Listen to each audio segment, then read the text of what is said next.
तो चलिए finally start करते हैं अपना chapter number 3, that is electrochemistry.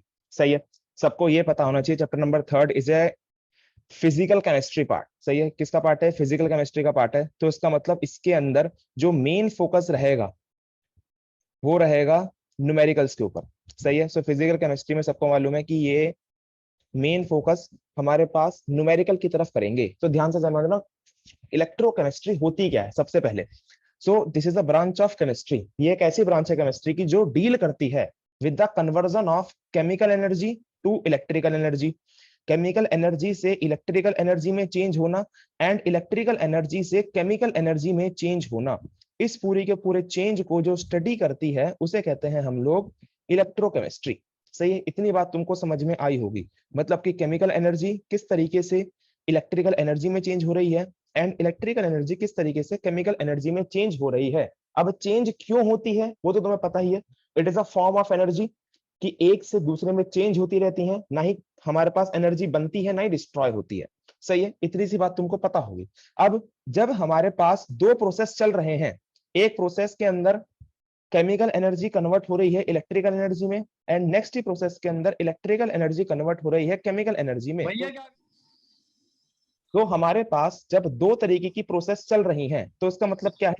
हमारे पास दो तरीके की सेल्स होंगी। दैट मींस एक सेल हमारे को कन्वर्ट कर कर देगी केमिकल एनर्जी से इलेक्ट्रिकल एनर्जी में और दूसरी ही सेल हमको कन्वर्ट करके देगी इलेक्ट्रिकल एनर्जी से केमिकल एनर्जी में।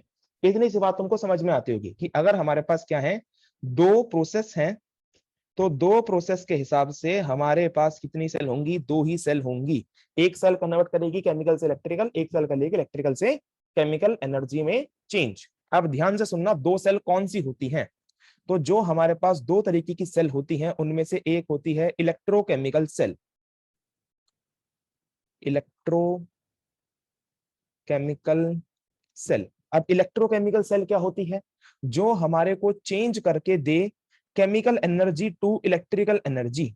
सही है, फंडा समझ में आ रहा है कि केमिकल एनर्जी से इलेक्ट्रिकल एनर्जी में चेंज करने वाली सेल को कहते हैं हम लोग electrochemical cell.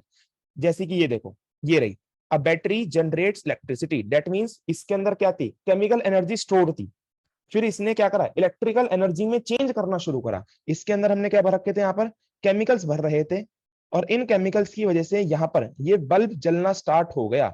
That means chemical energy change हो गई इलेक्ट्रिकल एनर्जी में। तो ये थी एक तरीके की प्रोसेस। देन सेकंड तरीके की प्रोसेस है electrolytic cell. Electrolytic cell.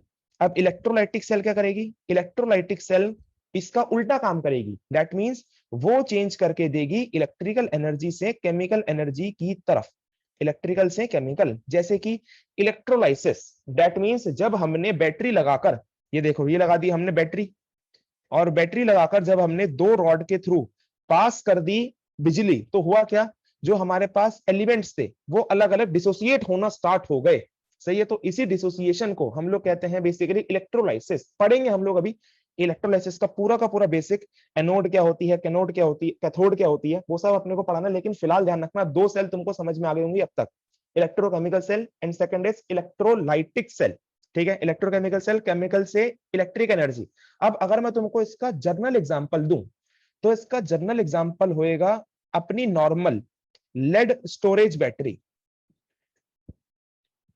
Lead storage battery सबके घरों में जो सिंपल बैटरी लगी होती है ना, उसको कहते हैं हम लोग lead storage battery. So lead storage battery at the time of discharging, कि जब वो डिस्चार्ज हो रही है, डिस्चार्ज का मतलब उसके अंदर केमिकल एनर्जी स्टोर थी एंड देन उसके बाद जब हमारे घर पे लाइट गई तो उसने क्या करा? केमिकल एनर्जी से हमारे घर को इलेक्ट्रिकल एनर्जी देने की कोशिश करी। सही है ना, उसने देने का काम करा। तो lead storage battery at the time of discharging behaves as electrochemical cell. सही है। Then next electrolytic cell. Lead storage battery, short में लिख रहा हूं, lead storage battery at the time of charging, कि जब वो क्या हो रही है? चार्ज हो रही है, मतलब कि लाइट एकदम बराबर आ रही है, तो उस टाइम पर हम लोग क्या करते हैं? इलेक्ट्रिसिटी से अपनी बैटरी को चार्ज करते हैं। तो उस टाइम पर हो क्या रहा है? इलेक्ट्रिकल एनर्जी से बैटरी के अंदर केमिकल एनर्जी भैया स्टोर वॉइस हो कैसे रही नहीं है। आ रही? एक सेकंड। सो आगे देखना। अब जो तुम एग्जाम्पल मांग रहे हो दैट इज इलेक्ट्रोलाइसिस का सिंपल एग्जाम्पल। तो इलेक्ट्रोलाइसिस का एग्जाम्पल तुम लोग अपनी प्राइमरी क्लास के अंदर पढ़ चुके हो, that is electrolysis of NaCl। ये रहा हमारे पास एक सेल जिसके अंदर एक है एनोड एक है कैथोड, हमने कर दिया इसको इलेक्ट्रिसिटी से कनेक्ट, एंड देन उसके बाद इसमें डाल दिया हमने NaCl। तो तुमको याद होगा, तुम्हें बताया गया था कि यहाँ पर Na है पॉजिटिव, Cl है नेगेटिव। सो नेगेटिव वाला जाएगा पॉजिटिव की तरफ, suppose it is positive and it is negative, ठीक है ना। तो नेगेटिव वाला जाएगा पॉजिटिव की तरफ और पॉजिटिव वाला जाएगा नेगेटिव की तरफ। तो ये है हमारे पास सिंपल इलेक्ट्रोलाइसिस, जिसके अंदर इलेक्ट्रिसिटी की मदद से हमारे पास जो सॉल्ट है वो ब्रेक डाउन हो रहा था। अभी दिक्कत मत लो, जिसको भी याद नहीं है, हम लोग एक एक चीज को डेप्थ में पढ़ने वाले हैं, सही है। तो देखो नेक्स्ट नेक्स्ट टॉपिक ही है अपना इलेक्ट्रोलाइसिस। अब ध्यान से देखना इस टॉपिक को, इसके अंदर हम लोग सारी की सारी बातें क्लियर कर लेंगे, एनोड कैथोड क्या होती हैं, सारी की सारी बातें। तो देखना जरा, सो इट इज बेसिकली इलेक्ट्रोलाइसिस, सही है। तो देखना इलेक्ट्रोलाइसिस के अंदर होता क्या है। तो इलेक्ट्रोलाइसिस बेसिकली क्या है कि जब हम लोग किसी भी केमिकल में से इलेक्ट्रिसिटी का पास करते हैं तो उस टाइम पर केमिकल डिसोसिएट होते हैं। फॉर एग्जांपल तुम्हारे पास था NaCl, देख लो यहाँ पर इसके अंदर क्या लगता है, इन्होंने मोल्टन NaCl डाल रखा है, ये रहा मोल्टन NaCl।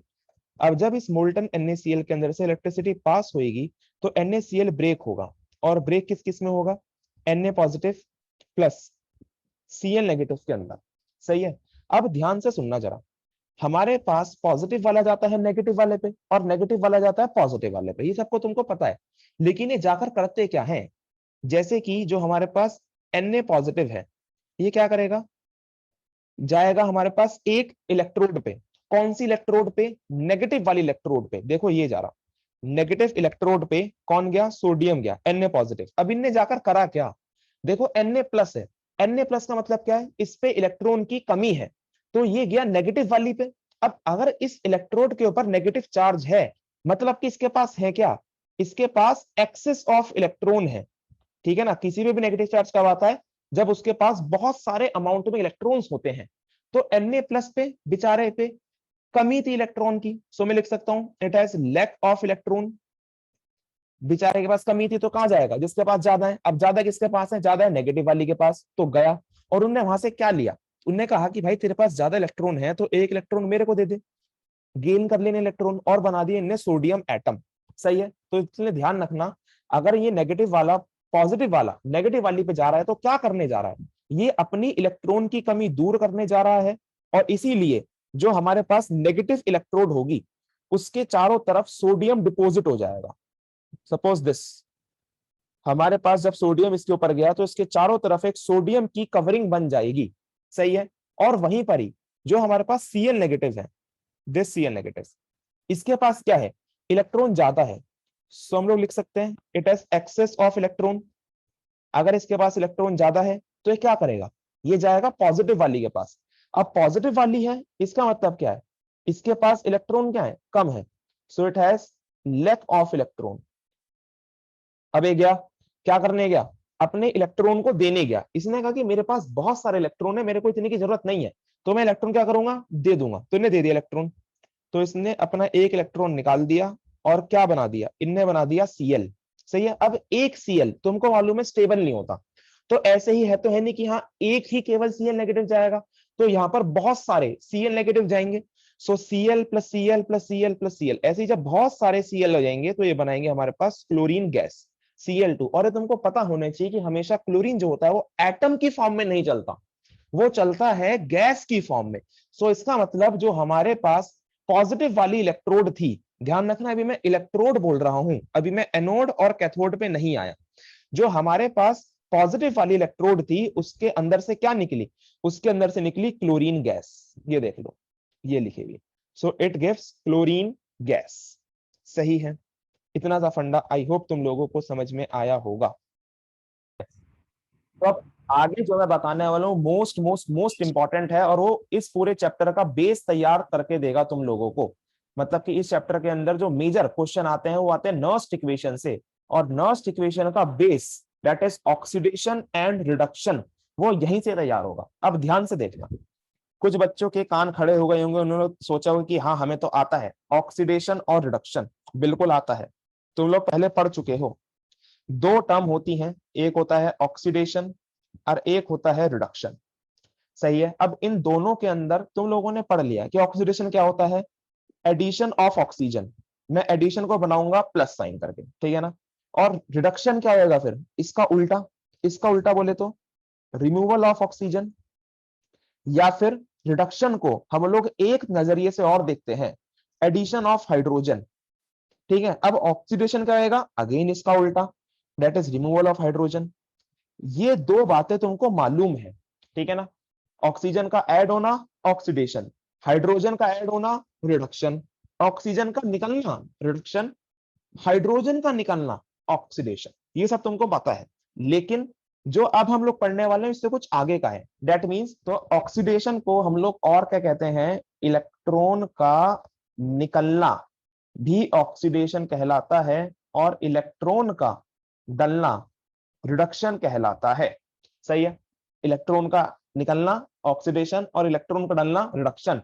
और एक बात सुनना जरा, यहां पर देखो इस रिएक्शन के अंदर, इस रिएक्शन में हुआ क्या है, इलेक्ट्रॉन डला है, दैट मींस ये क्या है हमारे पास, इट इज ऑक्सीडेशन, ये है ऑक्सीडेशन, सही है। भाई अब रिडक्शन है। भैया रिडक्शन होगा ये तो फिर। ओ सॉरी, रिडक्शन, आप कंफ्यूज। देखो थोड़ा सा कंफ्यूजन हो गया था, सो इट इज बेसिकली रिडक्शन, ये क्या हो रहा है, ये हो रहा है तुम्हारा रिडक्शन, ठीक है। अब रिडक्शन जब ये हो रहा है तो इसके अंदर देखना, इसमें पॉजिटिव चार्ज क्या हो रहा है, यहाँ पर एक प्लस चार्ज था, यहाँ पर एक भी प्लस चार्ज नहीं है, तो इसका मतलब हम कह सकते हैं इलेक्ट्रॉन का ऐड होना या फिर पॉजिटिव चार्ज का घटना भी रिडक्शन है। तो इसका मतलब यहाँ पर एक टर्म और लिख सकता हूं, पॉजिटिव चार्ज का डिक्रीज होना क्या कहलाता है, रिडक्शन कहलाता है। और ऐसे यहां पर देखो, यहां पर क्या हो रहा है, इलेक्ट्रॉन निकल रहा है, that means it is oxidation. तो अगर ये ऑक्सीडेशन है तो इसके अंदर देखना, इसमें नेगेटिव चार्ज क्या हो रहा है, इसमें नेगेटिव चार्ज हो रहा है कम, तो इसका मतलब नेगेटिव चार्ज का कम होना भी क्या कहलाया जा सकता है, ऑक्सीडेशन कहलाया जा सकता है। तो मैं यहां पर लिख सकता हूं कि नेगेटिव चार्ज का कम होना ऑक्सीडेशन कहलाता है। अब इनका अपोजिट सोचकर देखना, अपोजिट बोले तो पॉजिटिव चार्ज का घटना रिडक्शन है, तो वहीं पर ही पॉजिटिव चार्ज का बढ़ना क्या होगा, ऑक्सीडेशन होगा। और अगर नेगेटिव चार्ज का घटना ऑक्सीडेशन है तो फिर नेगेटिव चार्ज का बढ़ना क्या होगा, रिडक्शन होगा। तो एक बार सारे का सारा कंसेप्ट दोबारा रिवाइज करा रहा हूं, देख लेना ध्यान से। ऑक्सीडेशन, ऑक्सीजन का ऐड, रिडक्शन, ऑक्सीजन का निकलना, बिल्कुल अपोजिट चलेंगे ये, ठीक है ना। ये सब तुमको पता था ऑक्सीजन वाला फंडा। हाइड्रोजन के अंदर हुआ क्या, हाइड्रोजन का निकलना ऑक्सीडेशन, हाइड्रोजन का डलना रिडक्शन। तो तुम लोग एक और ट्रिक है याद करने की, एक और ट्रिक सुन लो कि ऑक्सीडेशन हमेशा अच्छा है, मतलब कि इसके अंदर सारी की सारी अच्छी अच्छी बातें होंगी, ठीक है ना। Oxidation is good and reduction is bad, ठीक है ना, रिडक्शन इज बैड। इसका मतलब क्या है, इलेक्ट्रॉन का निकलना, इलेक्ट्रॉन निकल गया दूर से, इलेक्ट्रॉन नेगेटिविटी दूर गई, तो इसका मतलब क्या हो गया, दैट इज ऑक्सीडेशन। और इलेक्ट्रॉन का डलना मतलब नेगेटिविटी आ रही है, that means it is bad thing, so it is reduction. और पॉजिटिव चार्ज का बढ़ना मतलब कि पॉजिटिव चार्ज बढ़ रहा है, ठीक है ना, सो वो क्या कहलाएगा, वो भी ऑक्सीडेशन कहलाएगा। सो ये भी एक अच्छी बात है कि पॉजिटिव चार्ज जब बढ़ता है मतलब कि पॉजिटिविटी बढ़ रही है, वो ऑक्सीडेशन है। और अगर पॉजिटिव चार्ज घट रहा है तो गलत बात है, ऐसा नहीं होना चाहिए, तो इट इज रिडक्शन। और वहीं पर तुम लोग कह सकते हो नेगेटिव चार्ज अगर घट रहा है जब भी अच्छा है हमारे लिए, क्योंकि नेगेटिविटी जा रही है, सो इसका मतलब दैट इज ऑल्सो ऑक्सीडेशन। सो इसी का उल्टा नेगेटिविटी का बढ़ना दैट इज रिडक्शन। तो ये है पूरा का पूरा कंसेप्ट ऑक्सीडेशन और रिडक्शन का, सही है। तो अब नाउ आगे बढ़ते हैं हम लोग। सो रिडक्शन, ऑक्सीडेशन, अब यहां पर तुम लोगों को क्लियर होगा, लेकिन यहां पर एक टर्म और लिखी हुई है, दैट इज कैथोड और एनोड, जो बचपन से तुम लोग याद करते हुए आए हो। क्या याद करा तुम लोगों ने कि नेगेटिव वाली कैथोड, पॉजिटिव वाली एनोड, बट ऐसा कंपलसरी नहीं होता है। एनोड और कैथोड डिसाइड होती हैं रिडक्शन और ऑक्सीडेशन से। अब उसके लिए बस एक छोटी सी ट्रिक है, ट्रिक क्या है, an ox and red cat, बोले तो सबको मालूम है E I U, vowels, vowels के पहले क्या लगता है, एन लगता है, so here is an ox and here is red cat, दिख रही है लाल बिल्ली, तो इसका मतलब क्या है, एन ऑक्स। जहां पर हुई है ऑक्सीडेशन, ध्यान से देख लेना, जहां पर हुई है ऑक्सीडेशन वो कौन सी हुई इलेक्ट्रोड, इट इज एनोड। तो जहां पर हुई ऑक्सीडेशन वो है एनोड। एंड देन उसी की उल्टी रेड कैट, जहां पर हुई है रिडक्शन वो क्या है अपने पास, वो है अपने पास कैथोड। सही है, फंडा समझ में आ गया। रेड कैट एंड ऑक्स, जहां पर हुई ऑक्सीडेशन वो है एनोड और जहां पर हुई रिडक्शन वो है कैथोड। तो ध्यान रखना कैथोड और एनोड कभी भी पॉजिटिव और नेगेटिव चार्ज देखकर पता नहीं चलती है, हमेशा रिडक्शन और ऑक्सीडेशन देखकर पता चलती है। क्योंकि अगर तुम लोगों ने वही फंडा अपनाए रखा पॉजिटिव और नेगेटिव वाला, तो आगे जाके तुमको धोखा मिलेगा। सही है ना, क्योंकि जब आगे तुम लोग इलेक्ट्रोकेमिकल सेल पढ़ोगे तो वहां पर उल्टा होता है, ठीक है ना, वहां पर एनोड जो होती है वो उल्टी होती है, कैथोड उल्टी होती है। तो इस फंडे को ध्यान रखना।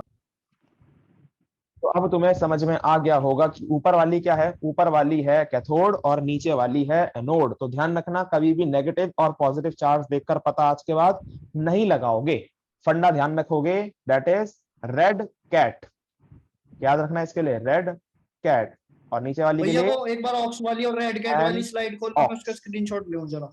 ओके, ये लो red cat and an ox. सही है, तो यहां तक की बातें तुम लोग क्लियर होगी। तो अब चलते हैं अपने पहले टॉपिक के ऊपर, that is Faraday law of electrolysis. अब यहां पर क्या सीखना है अपने को, फराडे ने ऐसा क्या कहा था वो देखना जरा।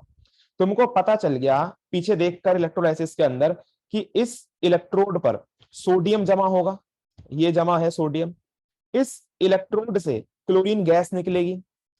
तो अब पूछा गया साइंटिस्ट से कि बताओ कोई ऐसा तरीका है कि तुम लोग सोडियम जो यहां पर जमा होएगा उसका वजन निकाल सको, कि यहां पर कितने ग्राम सोडियम जमा होने वाला है। तो फराडे ने कहा है, बिल्कुल तरीका है, कि जो तुम्हारा वजन, अब ये तो तरीका ना तुम लोग खुद भी दिमाग लगा सकते हो। क्या कोई खुद दिमाग लगा के सोच सकता है कि यहाँ पर कैसे हम लोग वजन बढ़ा सकते हैं, क्या बढ़ाने से वजन बढ़ेगा सोडियम का। तो बिल्कुल सही बताया कि अगर तुमको भैया यहाँ पर, मैंने भी दे दिया मैंने। हाँ हाँ बढ़िया बढ़िया बढ़िया, तो ध्यान से देखना। तो यहाँ पर फराडे ने भी यही बताया था, सिंपल सी कहानी, कि जब तुमको अगर वेट बढ़ाना है, सोडियम का वेट बढ़ाना है कि कितना वेट इस पे डिपॉजिट होगा, तो तुमको क्या करना पड़ेगा, बिजली बढ़ानी पड़ेगी। सिंपल, खटाखट खटाखट बिजली देते जाओ, बिजली देते जाओ, अपने पास वेट डिपॉजिट होता रहेगा होता रहेगा। तो सिंपली हम लोग क्या कह सकते हैं, अब वेट, अब एक सेकंड रुकना, यहाँ पर इलेक्ट्रिसिटी दे रहे हैं हम लोग। अब इलेक्ट्रिसिटी क्या है, electricity basically is the flow of current, ठीक है ना, करंट फ्लो हो रहा है। और अगर तुम लोग लॉजिकली सोचो, क्योंकि तुम लोगों ने इलेक्ट्रोस्टैटिक्स पढ़ लिया है, करंट फ्लो नहीं होता, फ्लो होता है चार्ज। सही है, फ्लो क्या होते हैं, चार्ज फ्लो होते हैं, और फ्लो ऑफ चार्ज को ही हम लोग क्या कहते हैं, करंट कहते हैं। सो इसका मतलब जितना भी वेट डिपॉजिट होगा, the weight deposited on the electrode is directly proportional to charge flow, कि हमारे पास कितना चार्ज फ्लो हो रहा है। सही है, ये था फराडे का first law, first law of Faraday. और फर्स्ट लॉ ही इंपॉर्टेंट है बस, क्योंकि सेकंड लॉ इसी की कुछ एडवांस फॉर्म है। सही है, अब ध्यान से देखना आगे क्या आएगा। सो नाउ आगे W इज इक्वल्स टू, अब जब प्रोपोर्शनलिटी का साइन हटाएंगे तो लगाएंगे कांस्टेंट, दैट इज Z। सही है ना, क्या कांस्टेंट लगाया हमने, Z। और यहां पर जो Z है उसका नाम होता है इलेक्ट्रोकेमिकल इक्विवेलेंट। क्या नाम होता है, इलेक्ट्रोकेमिकल इक्विवेलेंट। सही है, इलेक्ट्रोकेमिकल इक्विवेलेंट इसका नाम होता है। और अब आगे अगर तुम लोग थोड़ा सा और दिमाग लगाओ तो तुम लोगों को मालूम है चार्ज, चार्ज किसके बराबर होता है, charge equals to IT, Q equals to IT, पढ़ा है तुम लोगों ने, ठीक है ना। तो Q is equals to IT। तो यहां पर देखो बात वही निकल कर आ गई है कि कितनी हम लोग करंट कौन सा फ्लो आइडिया करें। भैया? IT बोले तो current, I is here current, I is here current, 10th class का बेसिक फॉर्मूला है। यहाँ पर और टी टी? है time, time time time. Charge क्या होता है, चार्ज होता है बेसिकली कि कितना करंट फ्लो हो रहा है एक टाइम के अंदर। या फिर तुम लोग टाइम को, ये तुमने शायद उल्टा पढ़ा था, कि तुमने पढ़ा था कि I is equals to Q upon T, the charge is defined as, sorry current, current is defined as charge flow per unit time, charge flow per unit time. तो ये तुम लोगों ने पढ़ा था बचपन के अंदर फिजिक्स के अंदर, आई थिंक 9th क्लास में पढ़ा था तुम लोग पहली बार फॉर्मूला कि I is equals to Q upon T, so current is defined as charge flow per unit time. तो यहाँ से चार्ज की वैल्यू क्या जाएगी, charge is equals to IT, simple. So यहाँ पर क्या आ गया, W is equals to ZIT, ठीक है। अब ये Z है इलेक्ट्रोकेमिकल इक्विवेलेंट, बस एक कांस्टेंट है और इसकी वैल्यू भी होती है। सो यहाँ पर जो Z है उसकी वैल्यू होती है equivalent weight upon Faraday constant, that is F। अब अगर यहाँ पर फराडे कांस्टेंट है तो इसका मतलब फराडे कांस्टेंट F की कुछ वैल्यू होगी, दैट इज 96500। फिलहाल ध्यान रखना फराडे कांस्टेंट की वैल्यू होती है 96500। बहुत जल्द हम इसे ड्राइव भी करेंगे कि इसकी वैल्यू 96500 ही क्यों होती है, सही है।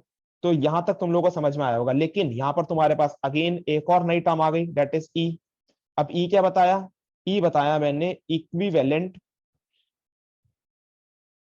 Wait, is equivalent weight. अब कुछ लोगों को पता होगा इक्विवेलेंट वेट क्या होता, तो इक्विवेलेंट वेट तुम लोगों ने निकालना सीखा था नॉर्मेलिटी के अंदर, ठीक है। 11th क्लास में एक टर्म आती है नॉर्मेलिटी, मोलैरिटी, मोलैरिटी, तो नॉर्मेलिटी में निकलता है इक्विवेलेंट वेट। तो जिनको नहीं पता वो अब जान लो, equivalent weight is equals to molar mass upon valency factor.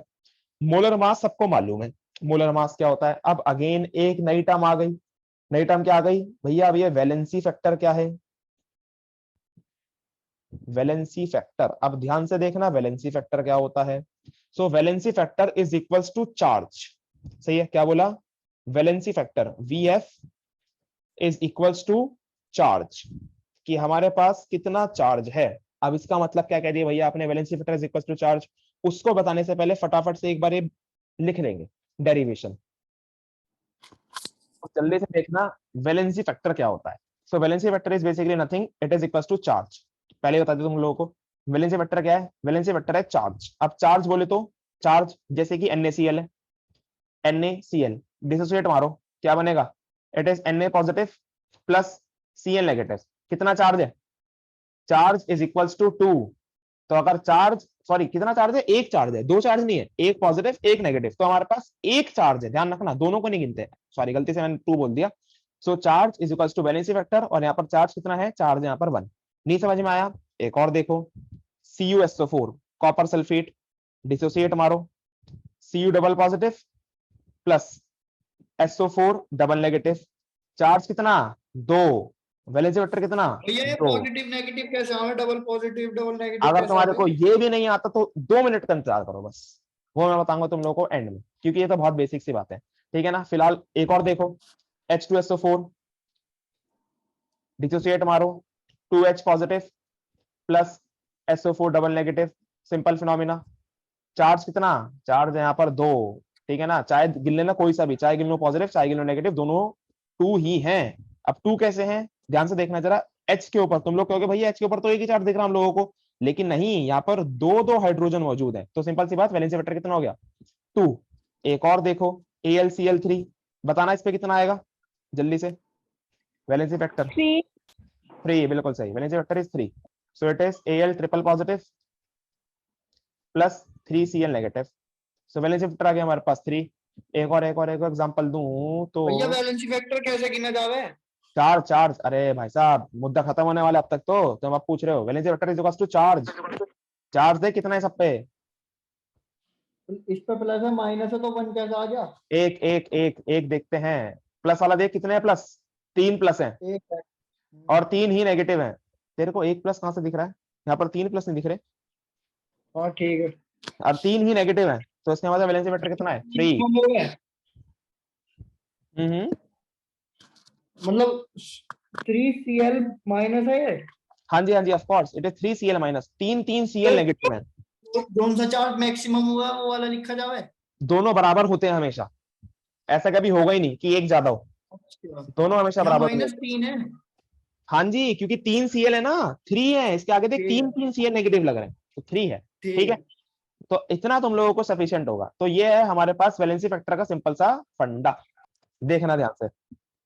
तो पहले क्वेश्चन पे आते हैं, और क्वेश्चन करने से पहले तुमको पूरा का पूरा बेसिक याद होना चाहिए, मतलब कि फैराडे लॉ तुम लोग पढ़ चुके हो। तो जरा देखना, तो सबसे पहला क्वेश्चन क्या कह रहा है, ए सॉल्यूशन ऑफ कॉपर सल्फेट, एक सॉल्यूशन है किसका, CuSO4 का, इज इलेक्ट्रोलाइज्ड फॉर 10 मिनट्स।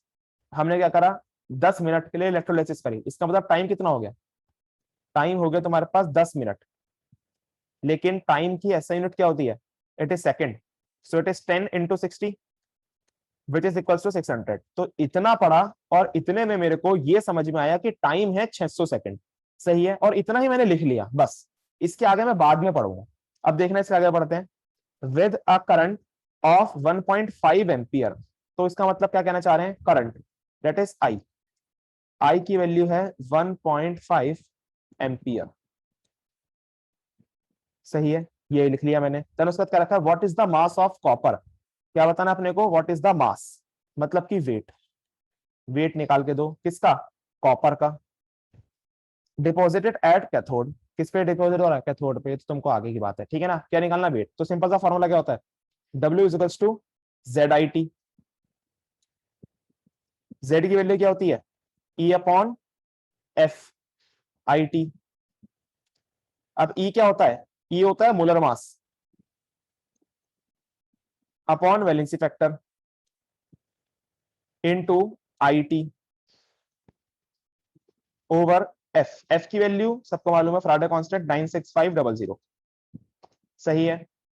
अब यहां पर मोलर मास कॉपर का देखना है, तो ये देखो जरा, तो सारी वैल्यू जो तुमको मालूम है, मोलर मास कितना है इसका कॉपर का, that is 63.5 over valency factor 2, example में भी तुमने कर ही लिया, इनटू आई करंट कितना है 1.5 क्वेश्चन में गिवन है, इनटू टाइम कितना है 600 सेकंड्स ओवर 96500, ठीक है। सॉल्व करोगे तुम्हारे पास क्या निकल के आ जाएगा, वेट निकल के आ जाएगा किसके अंदर, ग्राम के अंदर, सही है, नोट कर लो। इसके बाकी क्वेश्चन हम लोग करेंगे कल।